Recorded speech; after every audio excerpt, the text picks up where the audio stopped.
Hey there, everyone. I wanted to take a few minutes to create a video for you regarding thesis statements. Now, before we get started talking about the thesis statement itself, I just want to reiterate what the illustration example essay is about, okay? In this illustration example essay, we are creating an argument, okay? Instead of calling it an argumentative essay, because an argumentative essay suggests we're relying on research, we're calling it an illustration example essay because the evidence that you're using is going to come from your own experiences and your own life, okay? So you want to understand that distinction. You are still creating an argument, just the type of evidence that you're using is different from a traditional argumentative essay, okay? So let's talk about thesis statements. What is a thesis statement? Well, the thesis statement is the way you tell your reader the purpose of your essay, right? What are you doing here? What are you writing this essay for? Okay, what's your reason?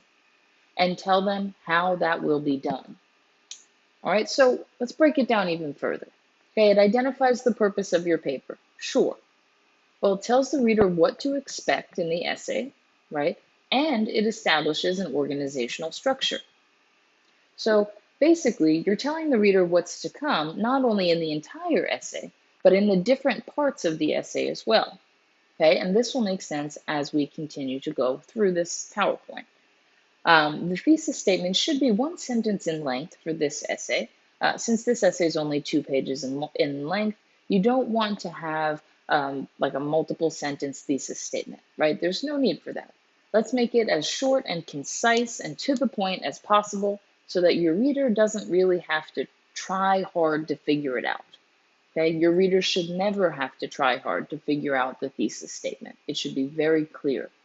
So we make that idea that you're presenting as simple to understand as possible.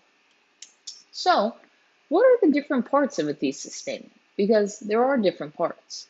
All right, so we have the statement of purpose and we have the forecast. Okay, now if those two if those two phrases mean nothing to you at this point, that's okay. They will in just a second, so don't feel like you're behind. So when we construct the thesis statement, before I go into definitions, if you are more analytical minded rather than more, more into the arts and kind of things like that, right? If you like order and you like math and science, right? Those types of things, those are the things that work with your brain. We can think of this in terms of an equation, okay? And the way that we do that is statement of purpose plus forecast equals thesis statement, okay? That's math even I can do, and I can't do any math, okay? So let's break this down. What is the statement of purpose? Well, your statement of purpose identifies your topic and your position on the topic, okay? That's all it does. So let's look at this example. Hard classes is your topic. Your position on the topic is that they are the most productive classes. Okay, great. How do we mush those two things together? Well, we just say hard classes are the most productive classes, right? That is a very straightforward sentence on its own, okay? And it's very direct. It can't be misinterpreted. So let's dig a little bit deeper into the forecast, right? Let's jump to that next section and we'll talk about that. So the forecast identifies the major points that each body paragraph will discuss. Okay, it not only identifies what those points are, but it also tells your reader what or how many body paragraphs your essay will have and what order they will come in. Okay, so let me show you that using an example. So we have the reminder of how we got to statement of purpose underneath, right? So our statement of purpose, hard classes are the most productive classes. All right, and then our forecast is that they provide a challenging work environment. That's forecast element 1. Also, it's going to refer to what's going to be discussed in body paragraph 1. Engage students more directly with the material. Okay, forecast element 2, body paragraph 2. And visibly show students their progress. Forecast element 3, body paragraph 3. If we have 3 elements in our forecast, that means we have 3 body paragraphs in our essay. Okay, if we have 2 forecast elements in our thesis statement, then we have 2 body paragraphs in our essay. Okay? You just want to make sure that they're as clear for the reader as possible. All right, so we've just gone through the statement of purpose and the forecast. What's left? The plus. What's the plus? How do you combine those two to make them a thesis statement? Well, it's simple. You use the word because. Okay? So let's look at this in its totality. Hard classes are the most productive classes because they provide a challenging work environment, they engage students more directly with the material, and they visibly show students their progress. Nice and straightforward. Doesn't make the reader feel like their head is kind of spinning in circles trying to figure out what they're saying. It's very direct, easy to understand. And that's what we're looking to do in our thesis statement. So let's look at an example. Okay. Although it may seem to be the case, rudeness is not on the rise because social expectations for rudeness change over time, mobile technology changes the way people communicate, and social media allows for situations involving rudeness to reach a broad audience. All right, so I'm going to ask that you guys pause the video here and identify the statement of purpose. Remember, that's the topic and position on the topic, and the forecast. This particular thesis statement has 3 forecast elements as well, so you'll identify 3 forecast elements, which would then match up with the body paragraphs if we had body paragraphs to look at. Okay? All right, so I'm going to change the slide now. So pause this so that you can kind of work that out, and then check and see if what you've done matches up with what I've done. Okay, so you can see I threw a little bit of a curveball in here for you. Okay, although it may seem to be the case. Does that identify the statement of purpose? No. Is that part of the forecast? No. But sometimes that happens in a thesis statement.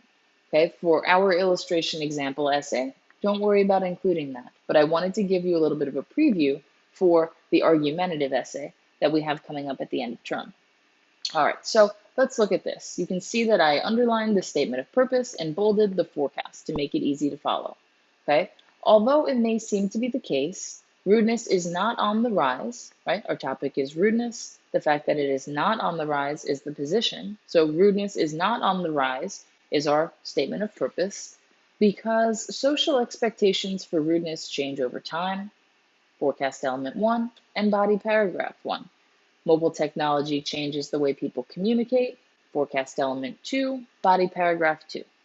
And social media allows for situations involving rudeness to reach a broad audience. Forecast element 3, body paragraph 3. Okay? Now, before I move forward, I want to say one more thing.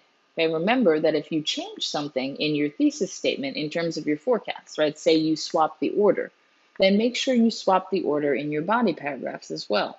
If you decide as you're revising that you don't like the order of your body paragraphs and you want to change it, make sure you change it in your thesis statement. Okay, remember, this sets the organizational plan for the essay.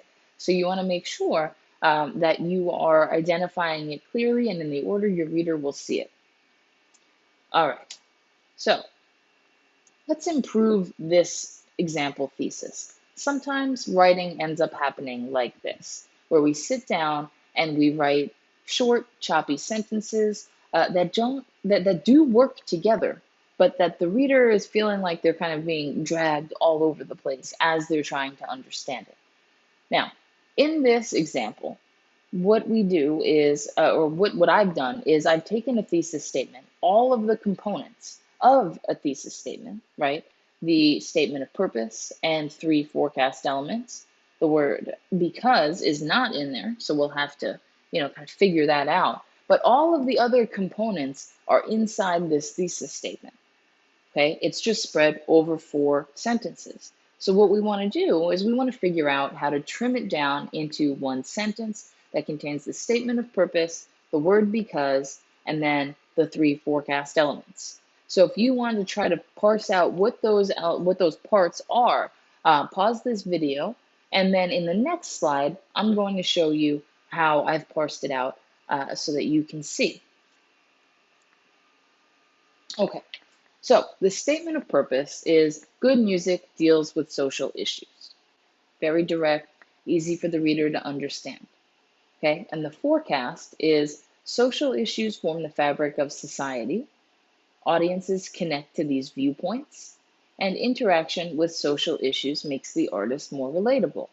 So A is going to be discussed in body paragraph 1, B is going to be discussed in body paragraph 2, and C is going to be discussed in body paragraph 3. Okay, nice and straightforward. Now, how do we mush this all together to make this a concise thesis? Well, we have this. Good music deals with social issues because social issues are regional. The audience has an opportunity to engage with artists' viewpoints on the topic, and interaction with the same social issues as the audience makes artists more relatable. All right, nice and clear, right? So that's the kind of thing that you want to do. If you tend to write better in shorter sentences, and then you need to figure out how to, make these a thesis statement, that's what you can do. Just parse it out, okay? And remember, just because you might write like that out of the gate doesn't mean that you need to keep it like that when you go and turn it in, okay? It's just about identifying the different elements that you're working with, okay? So, if you've done this and you were able to figure out how to convert our thesis statement from that last paragraph or from that last slide into a solid, working, one sentence, concise thesis statement, you've nailed it. Excellent job. Excellent job. All right. And if you didn't, that's okay too. That happens. And you know what? We'll practice and we'll get there. All right. So let's just take a second and go back over the reminders about the thesis statement, okay? The thesis identifies the purpose of the paper and establishes organizational structure, right? Remember, it tells the reader what's going to happen in the essay and the order of which you're going to discuss why you feel the way you feel about your topic, all right?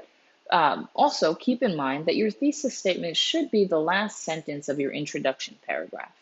Okay, that way your reader reads your intro, kind of gets the vibe of what you're talking about, and then you leave them with a solid sentence that lets them understand what's coming from that point on. All right, so those elements, remember that they are the statement of purpose, right? A combination of topic and position on the topic, the word because, and your forecast, the main points that you're going to discuss in your essay. The length should be one sentence, and the biggest takeaway is be concise. Write simply for your reader so that they don't get confused, that there is no room for confusion.